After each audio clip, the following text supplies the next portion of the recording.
عوام کے لیے بڑی خوشخبری۔ پاکستان تحریک انصاف کے رہنما اور سابق وزیر توانائی عمر ایوب کا کہنا ہے کہ پیٹرولیم مصنوعات کی قیمت 320 روپے فی لیٹر ہو جائے گی۔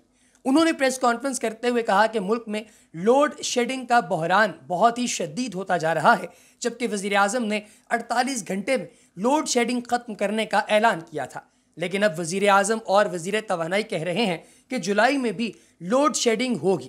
عمر ایوب نے کہا کہ پاکستان رشیا سے تیل لے رہا تھا اور پی ٹی آئی حکومت نے 80% فیڈرز پر لوڈ شیڈنگ ختم کر دی تھی، جبکہ سحر و افطار میں 99% ملک میں بلا تعطل بجلی فراہم کی گئی۔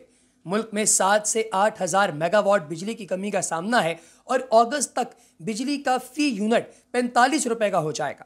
اوگرا نے گیس کی قیمت 400% بڑھانے کی سفارش کی ہے اور پیٹرولیم مصنوعات کی قیمت بھی 320 روپے فی لیٹر ہو جائے گی۔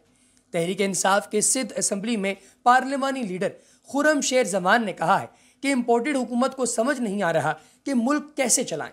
سندھ حکومت کے بجلی کی بچت کے لیے کراچی میں کاروبار کے لیے نئے اوقات کار کے فیصلے پر رد عمل دیتے ہوئے خرم شیر زمان نے کہا کہ بجلی کی بچت کے لیے کراچی میں شادی ہالز، مارکیٹ، ریسٹورنٹ بند کرنے کے فیصلے کی مذمت کرتے ہیں۔ انہوں نے کہا کہ امپورٹڈ حکومت کو سمجھ ہی نہیں آ رہا کہ ملک کو کیسے چلایا جائے۔ اسی نظام کے ساتھ عمران حکومت میں لوڈ شیڈنگ نہیں ہوتی تھی، نالائق امپورٹنٹ حکومت کے آنے سے پورے ملک میں لوڈ شیڈنگ جاری ہے۔ خرم شیر زمان نے کہا ہے کہ سندھ حکومت اپنی ذمہ داریاں پوری کرنے میں ناکام ہو گئی ہے۔ عمران خان نے کراچی کو ایڈیشنل بجلی دی تاکہ کراچی چلتا رہے۔ امپورٹڈ حکومت کے آتے ہی کراچی کی بجلی شہریوں سے واپس لے لی گئی۔ انہوں نے کہا کہ کراچی کی دعوے دار جماعتیں کب تک خاموش ہیں، آواز کب اٹھائیں گی؟